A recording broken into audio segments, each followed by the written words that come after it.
Le titre de mon message aujourd'hui, très simple, le Jésus de la Bible.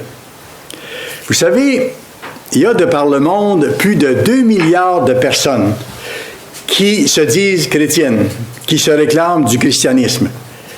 Et quand vous consultez de World Christian Encyclopedia, on compte dans ce groupe, tenez-vous bien, plus de 33 800 confessions chrétiennes distinctes.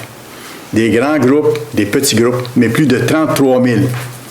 Et tous ces groupes-là se disent chrétiens et disent s'inspirer de la même Bible, bien que leurs croyances et leurs enseignements sont souvent tout à fait différents les uns des autres et même opposés. Pourtant, par définition, un chrétien doit vivre conformément aux enseignements et à l'exemple du Christ. Ce sont des enseignements précis et un exemple précis qu'on voit dans la Bible. Bien sûr, il faut d'abord y croire que le Christ existe, le véritable Jésus, et le connaître. Et c'est pour ça que je donne le message aujourd'hui, pour qu'on aille plus loin dans la connaissance du Christ et qu'on s'assure de notre fondement. Le Jésus décrit dans la Bible. Vous savez, malheureusement, la plupart des gens dans le monde qui croient en un Jésus qui n'est pas celui de la Bible. Ils croient en un Jésus de contrefaçon qui a été imaginé par les humains. Allez dans 2 Corinthiens, chapitre 11. Je vais vous montrer quelque chose qui est arrivé dès le début de l'Église concernant ça. 2 Corinthiens, chapitre 11. C'est l'apôtre Paul qui parle ici à des gens de l'Église que Dieu avait appelés, qui connaissaient les textes, qui avaient été enseignés concernant le vrai Jésus-Christ. Et regardez ce que Paul dit au verset 3 et 4. En fait, il avertit les chrétiens de la ville de Corinthe de ne pas tomber dans ce piège, de croire à un autre Jésus que le Jésus réel de la Bible. Versets 3 et 4. « Je crains que vos pensées ne se corrompent et ne se détournent de la simplicité à l'égard de Christ. Car si quelqu'un vient vous prêcher un autre Jésus que celui que nous vous avons prêché, vous le supportez fort bien. » C'est fort, regardez, c'est pas longtemps après que le Christ a quitté la terre et est retourné au trône de son Père, alors que l'apôtre Paul était encore là en train d'enseigner les églises.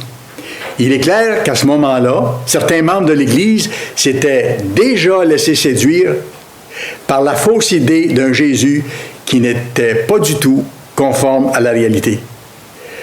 Les Corinthiens acceptaient un autre Jésus. Et vous savez une chose? C'est la même chose aujourd'hui. Il y a même des gens qui ont fait partie de l'Église du Dieu vivant, qui ont appris les choses que nous avons apprises et qui, à un moment donné, se sont mis à croire à un autre Jésus. Comme par exemple, s'il fallait l'appeler seulement par un nom particulier, qu'il y avait tout un rituel comme de quoi il fallait appeler Jésus d'un certain nom pour qu'il nous entende, ou Dieu d'un certain nom pour qu'il nous entende. Ce n'est pas le Jésus de la Bible. Aussi choquant que ça puisse paraître, de nombreux chrétiens acceptent, sans même s'en rendre compte, un autre Jésus que celui décrit dans les Écritures. C'est pas surprenant, je devrais dire, parce que c'était votre cas. Et c'était mon cas. On a tous passé par là, avant d'avoir ouvert nous-mêmes les pages de la Bible et vérifié par nous-mêmes qui est réellement Jésus-Christ. On s'est rendu compte qu'on ne croyait pas au vrai Jésus, que le Jésus auquel on croyait n'existait pas. Même si nous pensons sincèrement connaître Jésus, même si nous sommes dans l'Église depuis longtemps, il est encourageant et important de mettre ensemble les morceaux qui décrivent le Christ et qu'on trouve dans la Bible, pour nous assurer d'éliminer tout ce qui pourrait rester de fausses images que nous avons apprises au cours de notre vie avant que Dieu nous appelle à connaître la vérité. Allez dans Luc chapitre 1, s'il vous plaît. Luc chapitre 1. Savez-vous d'où lui est venu le nom de Jésus? Est-ce que vous pourriez me le dire? C'est venu directement du Dieu suprême, par la bouche de son envoyé, l'ange Gabriel, qui était venu annoncer à Marie qu'elle allait devenir enceinte, selon le plan de Dieu. Alors, Luc 1, à partir du verset 30, on lit ceci. L'ange lui dit, « Ne crains point, Marie, car tu as trouvé grâce devant Dieu. Et voici, tu deviendras enceinte, et tu enfanteras un fils, et tu lui donneras le nom de Jésus. Alors, voyez-vous d'où ce nom-là est venu? Et ce n'était pas choisi au hasard, parce que Jésus veut dire sauveur. Et Jésus est le sauveur du monde. Il sera grand, et sera appelé Fils du Très-Haut. Et le Seigneur, Dieu, lui donnera le trône de David, son père. Il régnera sur la maison de Jacob éternellement, et son règne n'aura point de fin. Bon. Remarquez que cette annonce révélait en même temps les deux venues principales de Jésus sur la terre. Le Christ, avant d'être Jésus, né dans la chair, est venu sur la terre à plusieurs occasions dans l'Ancien Testament. Mais il y a deux occasions où le Christ vient qui sont des points marquants de l'histoire du monde, qui marquent deux étapes majeures du plan divin. D'abord, sa naissance en tant qu'être humain, il y a 2000 ans, quand il est venu mourir pour nous, et bientôt sa seconde venue, qui va marquer une autre étape du plan de Dieu. Et ça, c'était l'accomplissement précis d'une prophétie annoncée par Ésaïe, faite il y a 700 ans auparavant. Faite 700 ans auparavant. Vous trouverez ça dans Ésaïe 7, au verset 14. Ésaïe 7, verset 14 dit ceci. « C'est pourquoi le Seigneur lui-même vous donnera un signe. Voici, la Vierge deviendra enceinte, elle enfantera un fils, et elle lui donnera le nom d'Emmanuel, ce qui signifie Dieu avec nous. » Un autre des noms de Jésus. Emmanuel, Dieu avec nous. Ça désignait ce qu'il allait être. Il allait abandonner sa divinité, venir naître dans la chair humaine et être à ce moment-là Dieu avec nous. Dans l'Ancien Testament, nous trouvons, ça c'est fascinant, plus de 100 prophéties qui annoncent la venue du Messie. Il y a une centaine de prophéties qui annoncent la venue du Messie. Et ça prouve non seulement que Jésus existe, mais ça nous montre aussi, hors de tout doute, le déploiement de la puissance de Dieu pour réaliser son plan pour l'humanité. Allez dans Zacharie chapitre 9. Zacharie chapitre 9. Zacharie chapitre 9. Nous allons lire le verset 9. Ce passage-là a annoncé clairement que Jésus, lors de sa première venue, allait un jour, sous les acclamations de la foule, entrer dans Jérusalem, monter sur un ânon. Ça a été écrit longtemps d'avance. Zacharie 9, verset 9. C'est pour ça que je vous dis qu'il y a de nombreuses prophéties de l'Ancien Testament qui annonçaient des événements majeurs qui allaient se produire plusieurs années plus tard concernant le Christ, le Messie. « Voici, ton roi vient à toi. Il est juste et victorieux. Il est humble et monté sur un âne, le petit d'une ânesse. » Bon, ça a été écrit dans l'Ancien Testament. On ne s'y reportera pas, mais vous irez au début du chapitre 21 du livre de Matthieu, Matthieu 21. Et vous lirez les premiers versets, ça décrit la réalisation de cette prophétie, longtemps après. C'est un bel exemple. Il y a une autre prophétie aussi dans Zacharie. Allez à Zacharie 11, une page plus loin. Il y a une autre prophétie de l'Ancien Testament, Zacharie 11, versets 12 et 13, qui prédisait précisément que Jésus serait trahi pour 30 pièces d'argent. On ne peut pas être plus précis que ça. Lisons-le. Je le dis. C'est le Christ qui parle, c'est-à-dire le Dieu de l'Ancien Testament, en parlant de lui-même, de ce qui allait lui arriver lorsqu'il viendrait dans la chair humaine en tant que Jésus. Je leur dis, si vous le trouvez bon, donnez-moi mon salaire. Sinon, ne me le donnez pas. Et ils pesèrent pour mon salaire 30 cycles d'argent. L'Éternel me dit, jette-le au potier, ce prix magnifique auquel ils m'ont estimé, la valeur qu'ils ont donnée au Christ. Et je pris les 30 cycles d'argent et je les jetai dans la maison de l'Éternel pour le potier. La chose s'est réalisée lorsque Judas a reçu 30 pièces d'argent des principaux sacrificateurs pour trahir le Christ, comme on voit dans Matthieu 27. Alors voyez-vous, ces prophéties annoncées très longtemps d'avance et accomplies en leur temps, selon le plan de Dieu, prouvent l'existence de Jésus, de même que l'authenticité et l'exactitude de la parole de Dieu. Il Il n'y a personne qui aurait pu planifier quelque chose du genre, écrire des annonces d'événements des milliers d'années d'avance, les faire se réaliser et faire en sorte qu'on ait les écrits de ça aujourd'hui. Par ailleurs, il y a des sources qui ne sont pas religieuses du tout, des historiens, des chercheurs qui reconnaissent l'existence du Christ comme étant un personnage important, un personnage qui a réellement existé. Vous avez par exemple Pline le Jeune, qui a vécu au 1er siècle après Jésus-Christ, un brillant orateur, auteur de plusieurs ouvrages. Et quand vous allez voir sous son nom dans l'encyclopédie Larousse, on mentionne ceci. Les lettres de Pline manquent de spontanéité, mais elles nous aident à nous faire une représentation exacte de la société romaine de la fin du 1er siècle et du début du 2e. Un 10e livre traite de l'administration des provinces et du traitement des chrétiens. Voyez-vous, donc les chrétiens existaient, et les chrétiens, c'est les disciples de Christ. Alors, c'est une attestation hors du circuit religieux qui dit que le Christ a existé et que les chrétiens ont bel et bien existé. Pour sa part, l'historien Tacite raconte les événements entourant l'incendie qui a détruit la ville de Rome en 64 de notre ère sous l'empereur Néron. Il y a beaucoup de Romains qui croyaient que l'incendie avait été ordonné par Néron pour différentes raisons, mais pour apaiser ces rumeurs, Néron, offrit d'autres coupables et fit souffrir les tortures les plus raffinées à une classe d'hommes détestés pour leurs abominations et que le vulgaire appelait chrétiens. C'est fort, hein? Ce nom, et là il précise après ça, ce nom leur vient de Christ qui, sous Tibère, fut livré au supplice par le procurateur Ponce Pilate. C'est dans les annales publiées par Tacite, livre 55, chapitre 44. De son côté, vous avez un autre historien, Flavius Joseph, qui mentionne Jésus à quelques reprises dans ses écrits.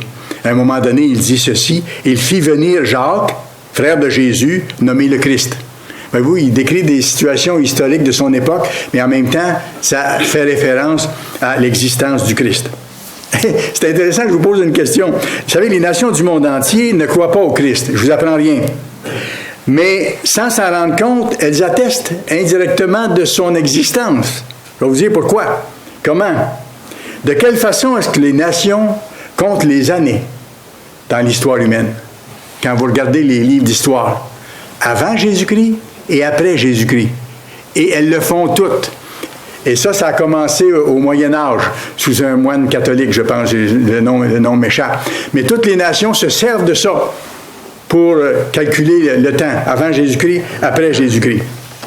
Je vais plus loin. Un autre témoignage de quelqu'un qui n'est pas quelqu'un de l'Église, mais qui cherchait la vérité. Le docteur Albert Schweitzer, vous avez déjà entendu parler. C'est un philosophe, c'est un théologien, un médecin qui a été en Afrique plusieurs années. Il a écrit un livre en 1906 intitulé « The Quest for the Historical Jesus ». Autrement dit, la recherche du vrai Jésus. Et ça l'intriguait, il a fait des recherches, et je veux vous souligner la conclusion à laquelle il est arrivé. Non seulement il était convaincu de l'existence de Jésus, mais ses recherches l'ont amené à conclure que le Jésus de la Bible est très différent du Jésus présenté par le christianisme traditionnel. Donc, en faisant toutes ces recherches, il s'est rendu compte que le Jésus qui était enseigné dans les églises chrétiennes du monde, ça ne correspondait pas à ce que la Bible mentionne. Et c'est exactement le thème que je vous donne aujourd'hui. Qui est-ce qui était Jésus avant de naître en tant que Jésus-Christ? Allez dans Jean 1, chapitre 1 à 3, versets 1 à 3. « Au commencement était la parole, et la parole était avec Dieu, et la parole était Dieu. Elle était au commencement avec Dieu. Toutes choses ont été faites par elle, et rien de ce qui a été fait n'a été fait sans elle. » Et ici, je vais préciser de qui il s'agit. Plusieurs d'entre vous, vous le savez déjà. Mais pour les personnes plus nouvelles avec nous, ça va aider aussi. Et nous, ça va renforcer la compréhension du plan de Dieu. On voit par ce passage-là, au commencement était la parole était avec Dieu et la parole était Dieu. On voit que de toute éternité, deux êtres spirituels divins ont existé avant que rien d'autre ne soit amené à l'existence. Le premier est ici appelé Dieu. Et quand vous regardez le texte grec, le mot utilisé, c'est théos. d'où le mot théologie, science de Dieu. Alors, au commencement était la parole, et la parole était avec Dieu. Dieu ici, c'est théos. Ça, c'est le gouverneur de l'univers. Le second est appelé la parole, logos en grec. Dans la langue grecque, il y a deux mots différents. Donc, il y a un Dieu qui est désigné comme théos et l'autre est désigné comme logos en grec, c'est-à-dire le porte-parole du premier être divin. Allez maintenant dans Hébreux chapitre 1. Hébreux chapitre 1. C'est fascinant quand on met ensemble les versets de la Bible qui se rapportent à Jésus, qui il était, ce qu'il a fait. Il y a beaucoup de précisions dans les textes. Hébreux chapitre 1. Donc, je reviens à ça. La divinité éternelle est composée de deux êtres divins, comme on a vu dans Jean 1. Le deuxième étant soumis à l'autorité du premier. Nous voyons aussi que tout ce qui fut ensuite amené à l'existence a été créé non pas par le gouverneur de l'univers, mais par son porte-parole, par celui qui devint plus tard Jésus-Christ dans la chair humaine. Celui-ci a agi en tant qu'agent créateur pour le gouverneur de l'univers. Ça nous est confirmé ici dans Hébreux 1, verset 2. Regardez ce qui est écrit. Dieu, dans ces derniers temps, nous a parlé par le Fils. Il l'a établi héritier de toutes choses. Par lui, il a aussi créé l'univers. Alors, on voit ici qui a procédé à la création. Ce n'est pas le gouverneur, c'est son porte-parole. Et regardez, verset 5, allons un peu plus loin. Verset 5. « Car auquel des anges Dieu a-t-il jamais dit, tu es mon fils? Tu es mon fils, je t'ai engendré aujourd'hui. Et encore, je serai pour lui un père et il sera pour moi un fils. » Ça, c'était sa planification du plan. À l'effet que le Logos, son porte-parole, allait naître dans la chair humaine, ensuite mourir et ensuite être ramené à la vie, mais à la vie éternelle, et naître de nouveau à ce moment-là, devenant son fils. C'était dans le plan. Verset 8. « Mais il dit au Fils, ton trône, ô Dieu, est éternel. Le sceptre de ton règne est un sceptre d'équité. Tu as aimé la justice et tu as haï l'iniquité. C'est pourquoi, ô Dieu, ton Dieu t'a oint. » Oui, c'est deux êtres divins. C'est pourquoi, ô Dieu, ton Dieu t'a oint d'une huile de joie au-dessus de tes collègues. Il sera toujours supérieur à ceux qui vont naître ensuite dans la famille de Dieu. Et verset 10, « Toi, Seigneur, tu as au commencement fondé la terre. » On a vu, c'est par le porte-parole que le Christ a créé, que Dieu a créé toutes choses. « Et les cieux sont l'ouvrage de tes mains. » Formidable. C'est donc pas le Père qui a procédé à la création, comme plusieurs le croient. Colossiens 1, à partir du verset 15, nous dit la même chose. Colossiens 1, verset 15. Le Fils est l'image du Dieu invisible, le premier-né de toute la création. Car en lui ont été créées toutes les choses qui sont dans les cieux et sur la terre, les visibles et les invisibles, trône, dignité, domination, autorité. Et ce sont des titres donnés à des anges. Tout a été créé par lui et pour lui. Il est avant toute chose et toute chose subsiste en lui. Il est le point central, dans le fond, là, de toute la création et du plan de Dieu. Allons à Genèse chapitre 1 maintenant, dès le commencement. Genèse 1, chapitre 1, c'est associé directement avec ce que je vous explique. Genèse 1, verset 1. Au commencement, Dieu créa les cieux et la terre. Donc, c'est le Logos, le porte-parole du gouverneur de l'univers qui a créé. Et tous les érudits savent que le mot hébreu traduit ici par Dieu est Elohim. E-L-O-H-I-M. E-L-O-H-I-M. C'est comme dans le cas du mot église ou couple ou famille. Le mot Elohim, c'est un mot pluriel qui désigne plus qu'un individu. Comme le mot famille, par exemple, implique automatiquement plus qu'un individu. Alors, Elohim, c'est automatiquement plus qu'un individu. Même si ce fut la parole qui procéda à l'acte de création. L'autre être divin était à ses côtés. On le voit encore clairement un peu plus loin au verset 26 du même passage. Allez au verset 26, qui décrit la création de l'homme. Puis Dieu dit, « Faisons l'homme à notre image, selon notre ressemblance, et qu'il domine sur les poissons de la mer, sur les oiseaux du ciel, sur le bétail, sur toute la terre, et sur tous les reptiles qui rampent sur la terre. » Notez bien qu'il est dit, regardez bien, faisons. Donc, c'est pas je fais. Faisons l'homme à notre image. Donc, les deux êtres divins éternels, le gouverneur et son porte-parole, sont tous les deux inclus dans ce passage-là. De toute évidence, ils avaient conçu ensemble ce plan-là. Et quand ils ont créé l'être humain a été créé selon leur ressemblance aux deux. OK? C'est ce qui est expliqué ici. Ça va loin, c'est puissant, tout ça se tient. On va aller plus loin.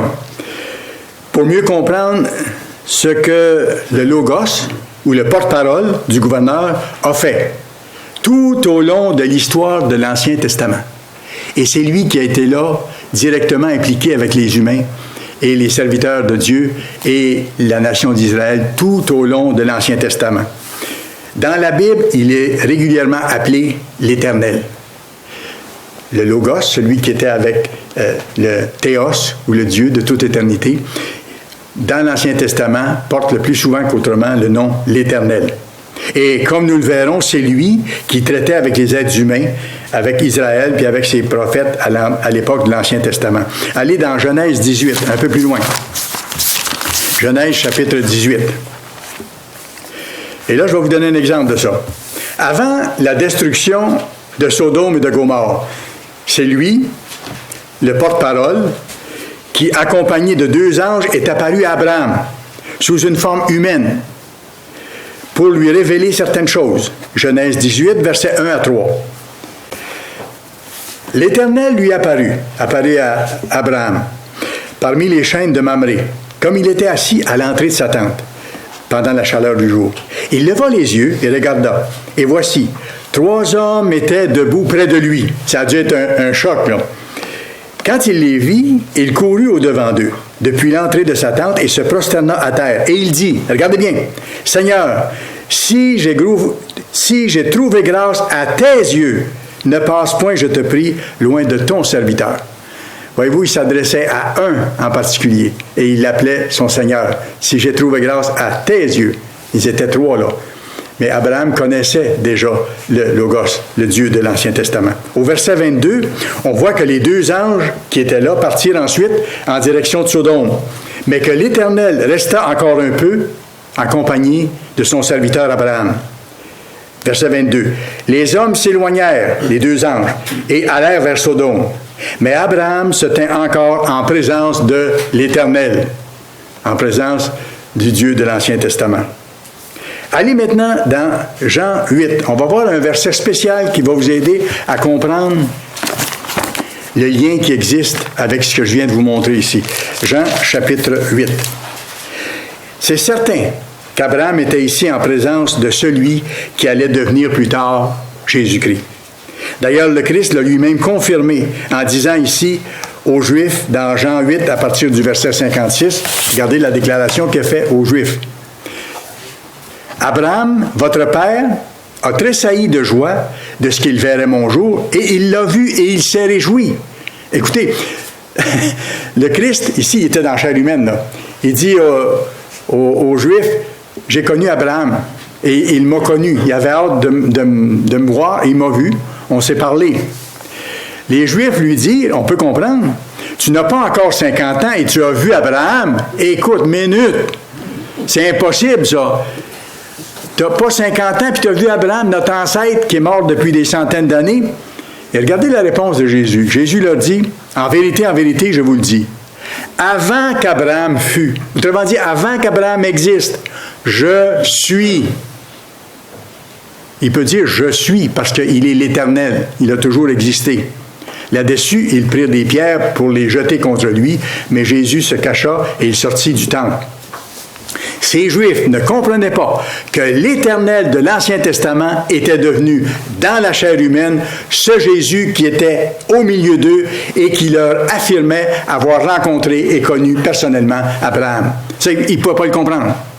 Et on peut comprendre ce verset-là quand on sait que le Dieu de l'Ancien Testament, c'était le Christ, avant qu'il devienne le Christ, que c'était le Logos. Formidable. Et ce passage-là devient clair seulement lorsqu'on comprend que c'est Jésus qui était l'Éternel de l'Ancien Testament, le Dieu d'Israël. Abraham n'était pas en présence de Dieu le Père, car le Père n'est jamais venu sur la terre. Et personne ne l'a jamais vu. Comme c'est écrit, vous irez voir dans Jean 1, verset 18. Je vous le cite, Jean 1, verset 18. Il est déclaré ici, « Personne n'a jamais vu Dieu. » En parlant du Père, bien sûr, parce que les gens ont vu le Dieu de l'Ancien Testament et les gens ont vu Dieu dans la chair, Jésus-Christ. Personne n'a jamais vu Dieu. Dieu, le Fils unique, qui est dans le sein du Père, est celui qui l'a fait connaître. Voyez-vous, personne n'a jamais vu Dieu le Père. Selon son plan, bien sûr, Dieu va venir sur la terre, mais plus tard, un peu après le premier millénaire du règne du Christ sur la terre, comme c'est écrit dans Apocalypse 21. Maintenant, on va voir à présent dans le Nouveau Testament un autre passage qui confirme que celui qui est devenu Jésus était bel et bien le Dieu de l'Ancien Testament, Yahvé, YHWH, comme c'est écrit dans l'hébreu. On prononce parfois Yahvé ou Yahweh. Et on traduit en français par l'Éternel. C'est pour ça que je vous dis que dans l'Ancien Testament, souvent le nom Éternel, ça représente le deuxième être divin, le porte-parole de Dieu. Quand on dit Yahvé, c'était le porte-parole, c'était le Logos. Ce n'était pas celui qui est devenu le Père par la suite. Allez dans 1 Corinthiens chapitre 10, on va lire versets 1 à 4. 1 Corinthiens chapitre 10, on va lire versets 1 à 4. Et on va voir que Jésus était le Dieu de l'Ancien Testament. Frères, je ne veux pas que vous ignoriez que nos pères ont tous été sous la nuée, qu'ils ont tous passé au travers de la mer, qu'ils ont tous été baptisés en Moïse, dans la nuée et dans la mer. Ça, c'est les anciens Israélites lorsqu'ils sont sortis d'Égypte, qu'ils ont tous mangé le même aliment spirituel et qu'ils ont tous bu le même breuvage spirituel, car ils buvaient à un rocher spirituel qui les suivait, et ce rocher était le Christ. Vous voyez comment c'est clair? Le Dieu de l'Ancien Testament était le Christ. Le Père n'est jamais venu sur la terre. Ce passage correspond exactement à ce que le Christ, l'Éternel, a fait pour eux, en les guidant puis en les protégeant lors de leur sortie d'Égypte. Comme le montre Exode 13, verset 21. Pas besoin que vous y reportez, je vais simplement vous le citer. Exode 13, verset 21.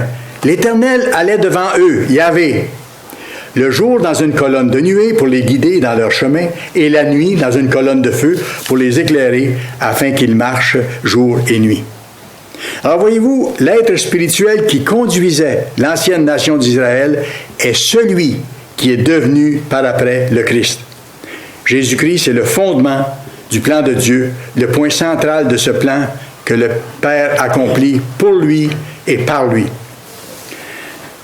Ça a été le cas de plusieurs ici, je pense. Mais personnellement, j'ai grandi dans un environnement chrétien traditionnel. Toutefois, quand j'ai commencé à vérifier ce que la Bible dit réellement au sujet de Jésus, j'ai réalisé une chose surprenante. L'idée que je m'étais jusque-là faite concernant le vrai Jésus était tout à fait fausse.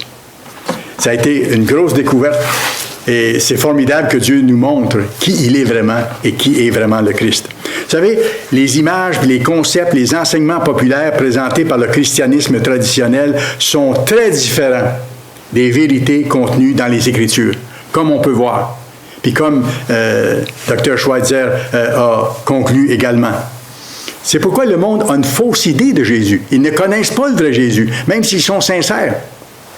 Par exemple, le Christ est régulièrement représenté comme étant, et là je ne vous surprendrai pas, vous avez tous vu des images, il y en a à profusion, il est régulièrement représenté comme étant un homme faible, un homme hésitant, plutôt efféminé, au teint clair, aux cheveux longs, souvent en broussailles. Or, la Bible montre tout à fait le contraire. Écoutez, c'était un bâtisseur de maison. C'était un charpentier, un ouvrier. Il travaillait avec la hache, avec le rabot, avec les outils rudimentaires qu'il y avait à l'époque. Et la construction était quelque chose de difficile. C'est encore difficile aujourd'hui, mais à l'époque, ça l'était encore plus parce qu'il n'y avait pas les outils et les équipements d'aujourd'hui. Donc, c'était sûrement un homme musclé, un homme viril, un homme plein d'énergie. Et c'est pourquoi, d'ailleurs, ça explique quelque chose. Vous allez voir. C'est pourquoi personne n'a osé s'opposer à lui. quand il a renversé les tables des changeurs qui s'étaient installés dans le temple. Voyez ce que rapporte Jean chapitre 2, versets 13 à 15. Jean chapitre 2, versets 13 à 15. Jésus monta à Jérusalem. Et il trouva dans le temple les vendeurs de bœufs, de brebis et de pigeons, et les changeurs assis, ayant fait un fouet avec des cordes. Il n'allait pas à main morte. Il les chassa tous du temple, ainsi que les brebis et les bœufs. Et il dispersa la monnaie des changeurs et renversa les tables. Écoutez, regardez la scène ici, là. Le temple est rempli d'animaux et d'hommes d'affaires, de vendeurs, de commerçants qui sont là depuis longtemps et qui ne sont pas habitués d'avoir peur, qui n'ont pas l'habitude d'avoir peur non plus. Et là, il rentre un homme là-bas et il dit « Dehors, vous autres ». Et ils sont tous sortis. Et les animaux sont sortis et les commerçants sont sortis aussi.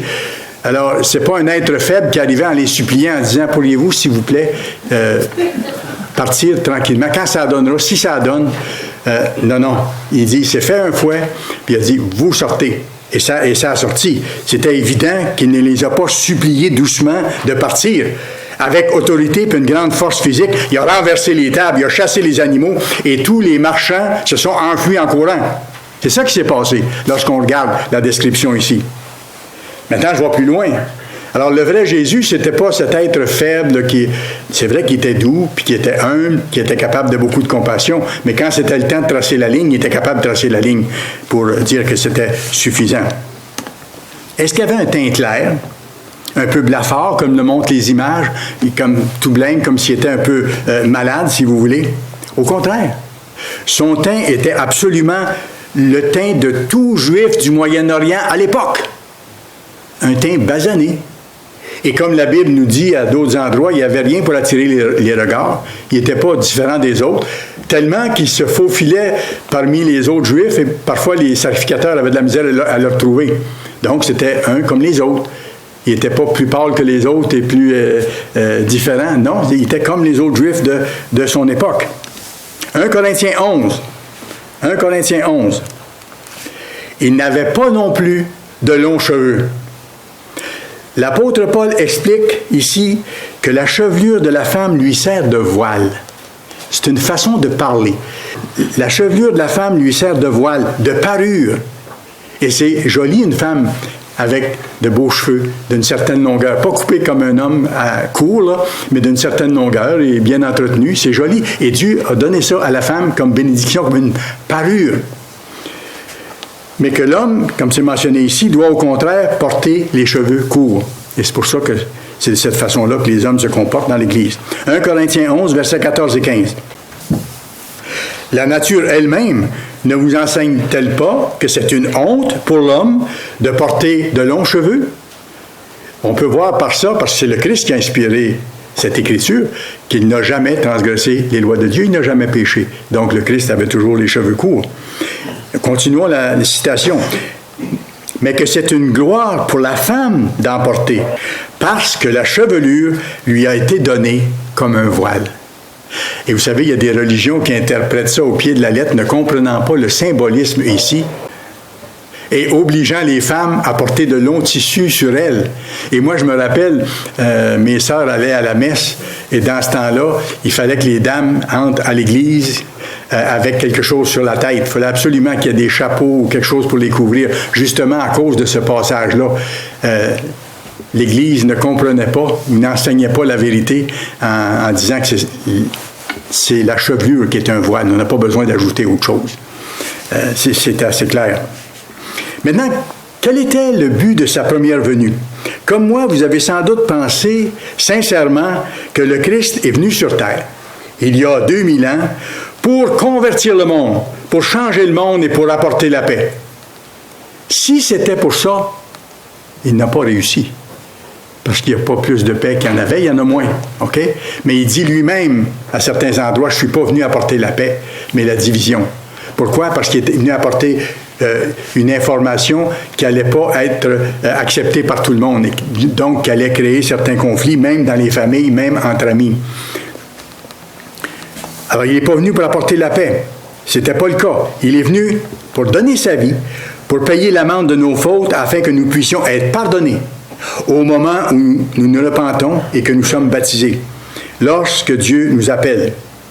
Jean 3, verset 16 rapporte ceci. Dieu a tant aimé le monde qu'il a donné son Fils unique afin que quiconque croit en lui ne périsse point, mais qu'il ait la vie éternelle. Alors le but de sa première venue, il y a 2000 ans, c'était de donner sa vie et d'annoncer un monde nouveau, d'annoncer qu'il allait revenir pour établir le gouvernement de Dieu sur la terre. La bonne nouvelle d'un futur gouvernement mondial, comme on voit dans Marc 1 et le verset 15. Il disait, le temps est accompli et le royaume de Dieu est proche. Repentez-vous et croyez à la bonne nouvelle. Voyez-vous, avec ça, il est clair en même temps qu'il ne suffit pas de croire. Et il faut aussi se repentir, c'est-à-dire regretter d'avoir transgressé les lois divines et changer de comportement. Sans ça, on ne plaît pas à Dieu. Il est impossible de recevoir le pardon de nos fautes si nous ne repentons pas, si nous ne sommes pas déterminés à changer et si avec l'aide de Dieu, on ne fait pas les efforts nécessaires. Dans le cas inverse, il est possible de recevoir le pardon de tous nos anciens péchés, d'être libéré de la douleur, de la culpabilité, de changer pour vivre mieux et découvrir la beauté du but que Dieu a pour nous. Alors pour y arriver, il ne suffit pas de croire. Jésus l'a dit très clairement à plusieurs occasions. Vous avez envoyé une place dans Luc 6, verset 46, où il a dit « Pourquoi m'appelez-vous Seigneur, Seigneur, et ne faites-vous pas ce que je vous dis ?» Si on ne met pas réellement et complètement en pratique les lois et les enseignements du Christ, il nous dit que notre religion, elle est vaine, elle est inutile, comme il est écrit dans Matthieu 15 au verset 8 et 9. « Ce peuple m'honore des lèvres, mais son cœur est éloigné de moi.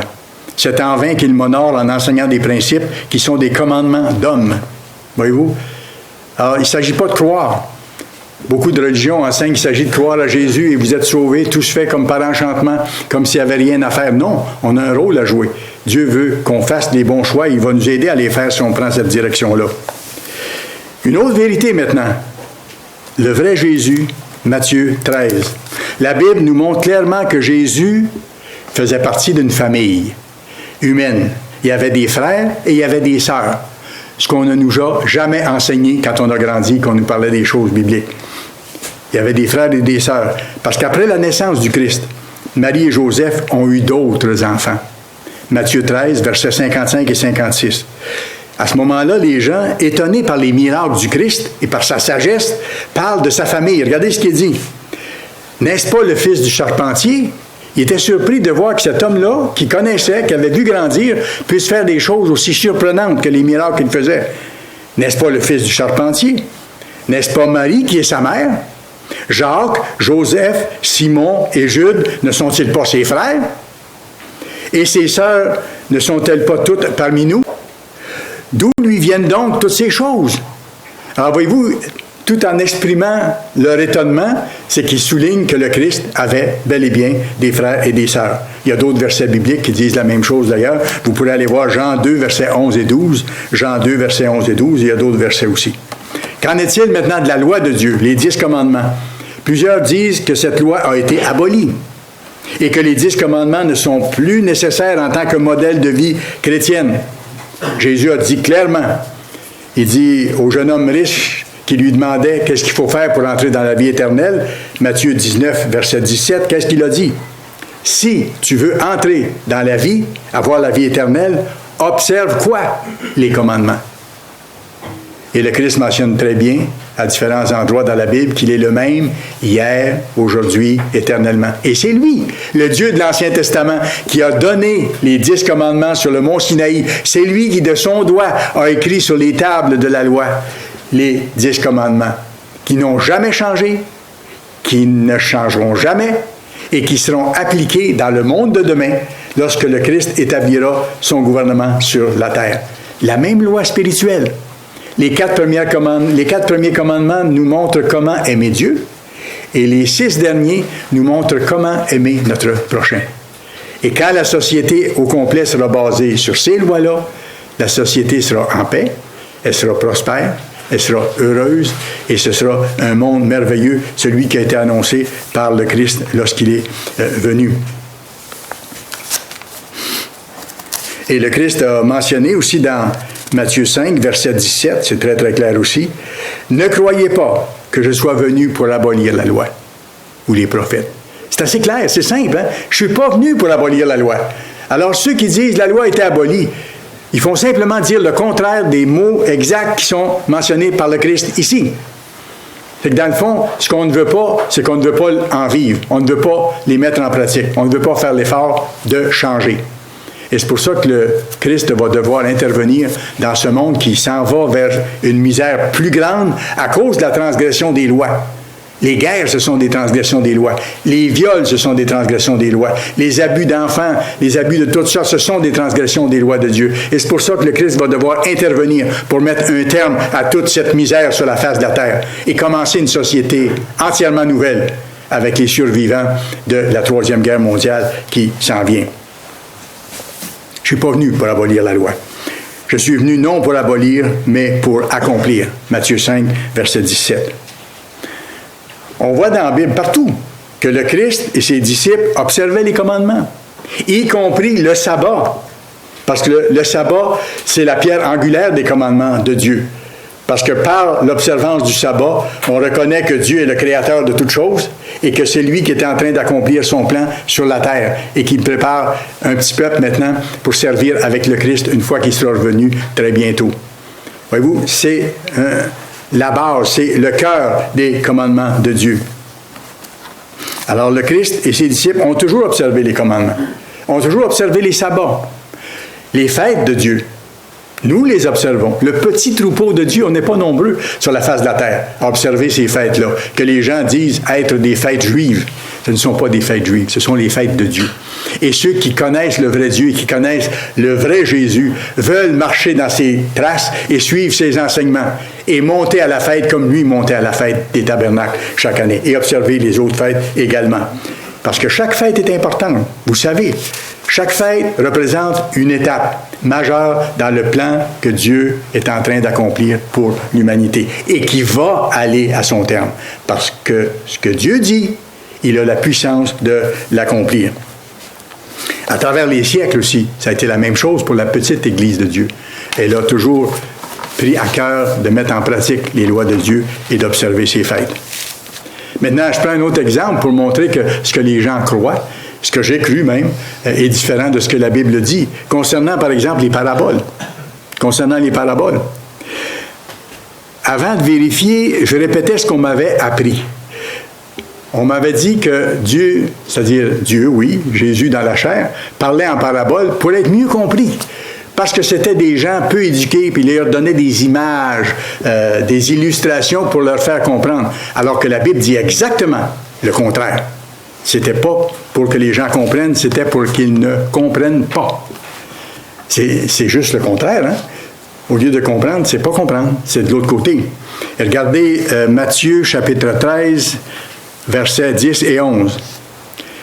Les disciples s'approchèrent de Jésus et lui dirent, « Pourquoi leur parles-tu en parabole? » Jésus leur répondit, « Parce qu'il vous a été donné, à vous les disciples, vous qui êtes appelés, et c'est la même chose à vous aujourd'hui, parce qu'il vous a été donné de connaître les mystères du royaume des cieux. Et quand ça ne nous est pas donné, ça reste un mystère. » Les gens autour de nous, de nos familles, de nos amis, de nos voisins, de nos collègues de travail, qui ne comprennent pas, ce n'est pas de leur faute. C'est encore un mystère, parce que Dieu ne leur a pas donné. Et c'est la même chose ici.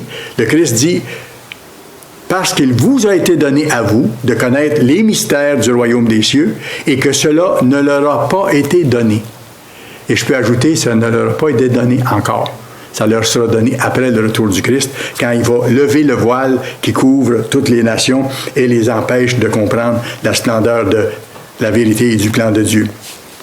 Pour le moment, c'est évident qu'il y a très, très peu de gens qui connaissent le vrai Jésus et qui connaissent son message aussi, connaissent le vrai Jésus et son message. Une autre incompréhension par rapport au vrai Jésus.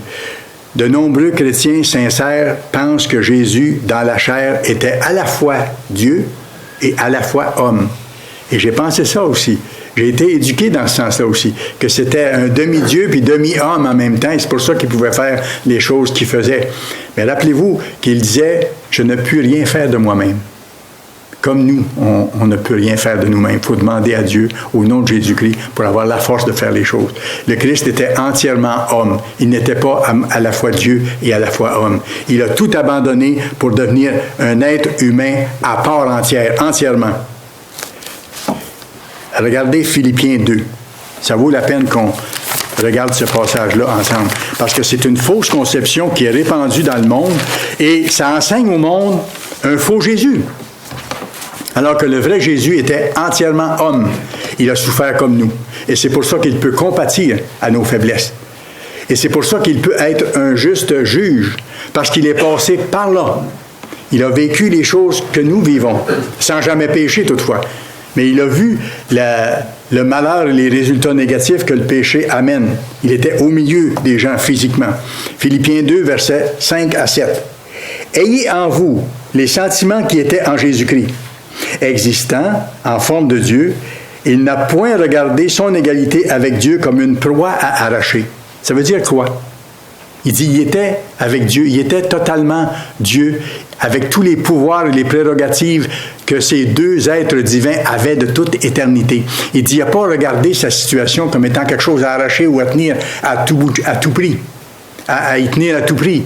Il a abandonné tout ça. Il a abandonné ses privilèges, ses prérogatives, sa puissance.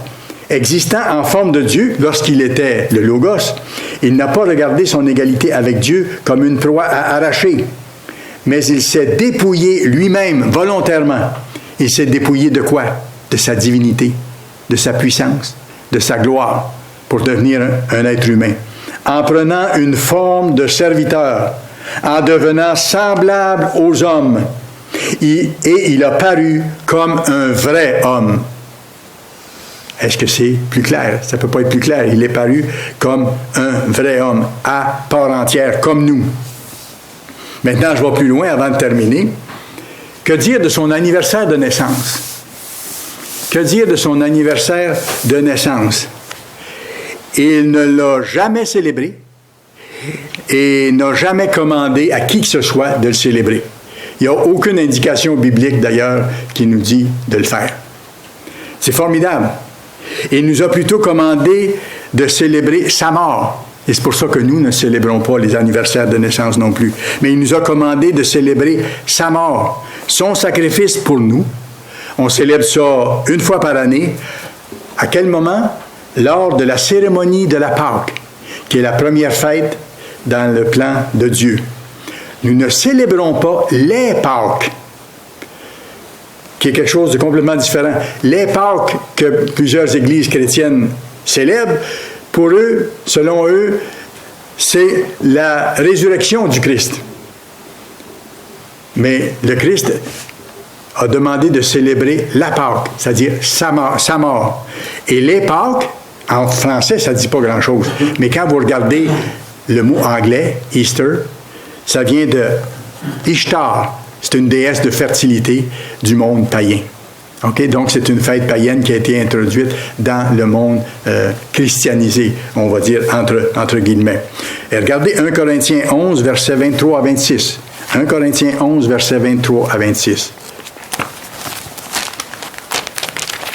1 Corinthiens, chapitre 11, c'est Paul qui parle ici.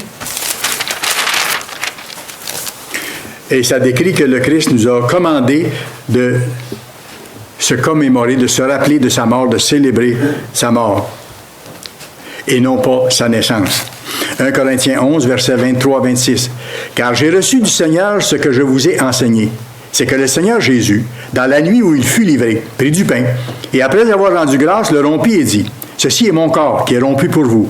Faites ceci en mémoire de moi. » Et quand le Christ a mangé cette Pâque-là avec ses disciples, c'était la veille où il allait être mis à mort. Le lendemain après-midi, il allait être mis à mort. De même, après avoir soupé, il prit la coupe et dit, « Cette coupe est la nouvelle alliance en mon sang. Faites ceci en mémoire de moi toutes les fois que vous en boirez. Car toutes les fois que vous mangez ce pain et que vous buvez cette coupe, vous annoncez la mort du Seigneur jusqu'à ce qu'il vienne. » Voilà le commandement qu'il nous a donné.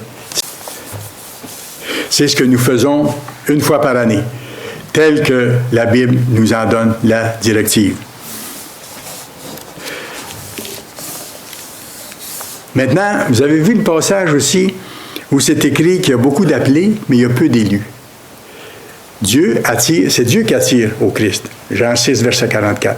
C'est Dieu qui attire au Christ. Et Dieu attire un certain nombre de personnes, assez grand, d'après ce qu'on peut voir. Il y a beaucoup d'appelés, mais peu d'élus.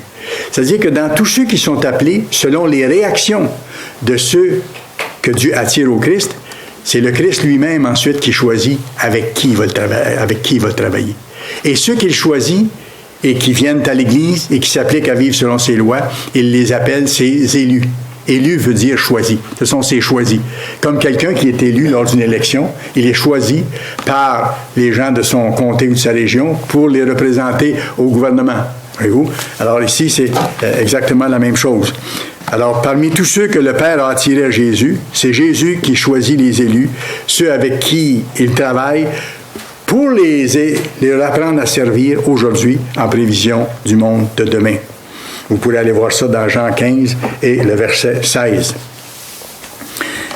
On va le lire parce qu'il y a quelque chose que je vais vous montrer dedans. Je vais vous montrer là, à ce moment-là aussi. Jean 15. On va le lire parce qu'il y a un élément que je veux vous montrer dans ce passage-là. Jean 15 et le verset 16. Et regardez comme c'est clair. « Ce n'est pas vous qui m'avez choisi. » C'est le Christ qui parle. « Mais moi, je vous ai choisi. Et je vous ai établi afin que vous alliez. » Donc, parmi tous les appelés, il y a beaucoup d'appelés, mais peu d'élus. Le Christ en a choisi un certain nombre. Et si vous êtes là, c'est qu'il vous a choisi. Et moi aussi. Et on va se rendre au bout si on tient la main du Christ et si on s'applique à faire sa volonté avec son aide. Mais moi, je vous ai choisi et je vous ai établi afin que vous alliez et que vous portiez du fruit. 1, du fruit de repentance pour continuer à changer. Et 2, du fruit de son esprit pour développer le caractère de Dieu. Et que vous portiez du fruit. Et que votre fruit demeure afin que ce que vous demanderez au Père en mon nom, il vous le donne. Ce que je vous commande, c'est de vous aimer les uns les autres. Ça m'amène au petit point que je veux souligner, c'est que son nom est puissant. Son nom, en fait, c'est une procuration que nous avons qui nous permet de nous présenter devant le trône du gouverneur de l'univers. Une procuration, c'est un document qui nous permet d'accéder à certaines choses. C'est une autorisation. Et lorsqu'on veut appartenir au Christ, qu'on s'applique à faire sa volonté, on peut se présenter devant le trône de Dieu avec son nom. Parce que c'est par lui et pour lui que toutes choses ont été faites et vont se faire. C'est une procuration extraordinaire. Ça nous donne accès, dans le fond, au Père si nous nous repentons. Un autre petit point, il est notre avocat auprès du Père. C'est un juste juge. Pourquoi? Comme j'ai souligné tantôt, parce qu'il a lui-même vécu dans la chair. Vous pourrez aller voir Hébreux 7, verset 25. Il peut sauver parfaitement ceux qui s'approchent de Dieu par lui, étant toujours vivant pour intercéder en notre faveur. Pour intercéder en notre faveur. Et regardez 1 Jean 2, verset 1. 1 Jean 2, qui confirme la même chose. Un autre rôle. 1 Jean 2, verset 1. Mes petits-enfants, je vous écris ces choses. C'est l'apôtre Jean qui parle. Afin que vous ne péchiez point. Nous, notre travail, c'est de cesser de pécher, de nous purifier, de changer avec l'aide de Dieu. Seul, on n'est pas capable. Et si quelqu'un a péché, parce qu'il nous arrive de tomber, nous avons un avocat auprès du Père, Jésus-Christ, le juste. Il est lui-même une victime expiatoire pour nos péchés, et non seulement pour les nôtres, mais aussi pour ceux du monde entier. Voyez-vous, la puissance que son nom a, la puissance qu'il a pour nous, auprès du Père. Il est notre avocat. Et lui peut dire à son Père, « Regarde, Père, ce que cette personne-là vit, là, c'est extrêmement pénible et ça l'expose à des décisions mauvaises et tout ça. Regarde, on va l'aider de telle façon, on va soutenir, on va l'encourager aussi. L'épreuve perdure, on va lui donner la force nécessaire parce que j'ai vécu dans la chair, Père. » Le Père n'a jamais vécu dans la chair humaine comme le Christ a vécu dans la chair humaine. C'est pour ça que le Christ a appris par les choses qu'il a vécues. Pourtant, Dieu sait tout. Dieu sait tout, non? Mais c'est écrit dans la Bible qu'il a appris par les choses qu'il a vécues. Il n'avait jamais vécu dans la chair humaine avant. Et là, il a appris par les choses qu'il a vécues. Parce qu'il ayant vécu ça, il peut comprendre nos souffrances, nos craintes, nos peurs, nos culpabilités, nos faiblesses, toutes ces choses-là, parce qu'il les a vues.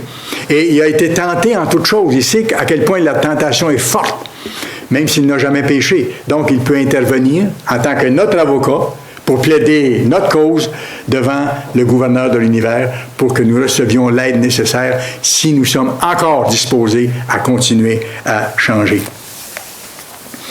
Et c'est intéressant, on ne s'y reportera pas, mais dans Matthieu 28, verset 18, il est dit ceci, qu'il a tout pouvoir sur la terre et dans le ciel. Alors, voyez-vous, le gouverneur de l'univers a tout créé par lui et pour lui. Et maintenant, il lui donne tout pouvoir sur la terre et au ciel. C'est extraordinaire. Voilà, en résumé, qui est le vrai Jésus de la Bible. On pourrait ajouter d'autres choses, mais ça nous donne déjà une image assez précise et tellement encourageante. Le Jésus de la Bible, vous savez que c'est qui dans le fond, quand on regarde les choses comme elles doivent être? C'est notre héros. On n'a plus d'idole comme avant, soit dans la musique ou dans les sports. On a un héros, un vrai héros, un champion, quelqu'un qui a maintenant tout pouvoir sur la terre et dans le ciel. Et il est notre modèle, il est notre sauveur, notre défenseur. Il est la base et le point central de tout le plan divin. Pour qu'il soit avec nous, il faut que nous soyons avec lui. Pour qu'il soit avec nous, il faut que nous soyons avec lui de tout cœur, sur la même longueur d'onde, pratiquant sa voie, en marchant sur ses traces vers un avenir formidable.